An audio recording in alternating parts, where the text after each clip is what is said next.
Hey y'all. Hope everybody having a good day, good night, noon, whatever. Now y'all, some things that I would never forget about Nazaria Harris case. Things that I won't forget is the street name. Cornwall and 3 Miles Drive. I would never, that street would ring a bell in my head. Yes.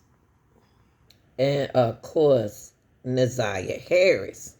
I would never, I don't care when her trial disappear, I will never forget this beautiful smile that she has. I will never forget her. Podcrest Hotel. I will never forget this hotel when I think about the Nazaria Harris case. And this is where the hotel that Jarvis Butt allegedly came to. I'm just giving y'all some things that I remember about her case, okay?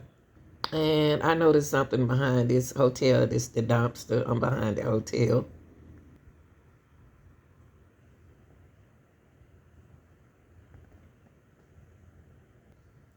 And I won't forget the Travel Inn either. Let's see, how can I get over there? Hold on. Yeah, I will never forget the Travel Inn. This is one of Jarvis Butt's hotels right here. The Travel Inn. Okay. I won't forget that hotel. And I never forget specialist shop, y'all. Ooh, this shop. You know how many times I've been up down the street going cricket, and right across the street is where he worked at. I would never forget this. Oh my goodness. The Sitco and Jarvis Butt shop. Him and King shop. Right here. These are things that I won't forget about this case.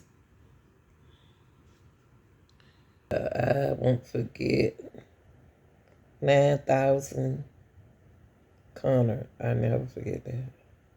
I'll never forget that.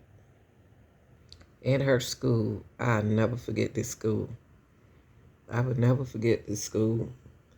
And one thing I never forget about the school is when the grandma said, check the field out, check the field out. Go behind the school. Go behind the school and check the field out.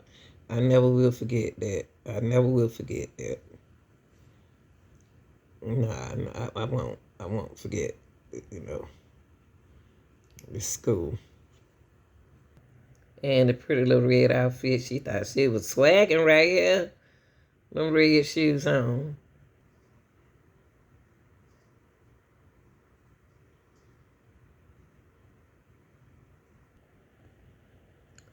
Will never forget this little girl, Nazaria Harris. This beautiful smile.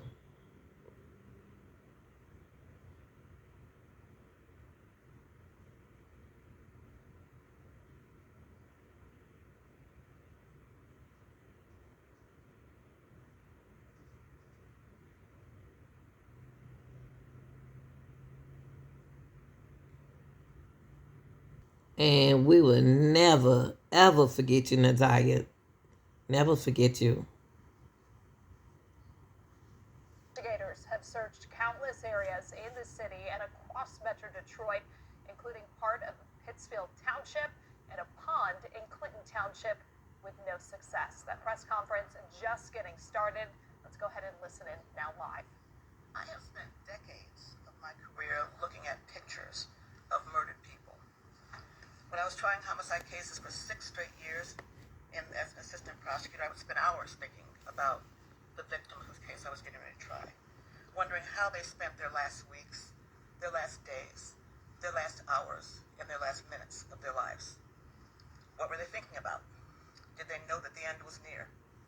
And if it was someone they knew, what must they have been thinking as they were shot, stabbed, or whatever mechanism of death was used and confronted them with by the person they knew or loved? I can't imagine the thought that goes through their minds. But it's always, always 1,000 times worse when the person is a child or a baby, someone in the dawn of their lives who haven't begun to live their lives. The picture behind me is of Zanaya, and that will always be haunting because it was taken just a short time before the evidence shows that she was never seen or heard from again. It was taken by Nazaya herself, a selfie. That's the last known picture that we know about of her. It was pointed out to me by one of the detectives on this case and by one of the prosecutors. She is smiling and waving and saying hello.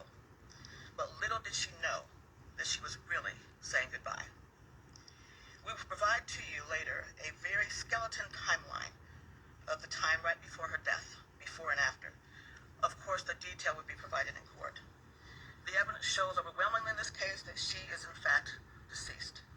What was on his phone? First of all, did you eventually do a search warrant for text now? Yes. Okay, and did you receive messages back from text now? Yes, so the initial text now messages, again, DPS had done those and they had only gone back like a week. I had another search warrant submitted to check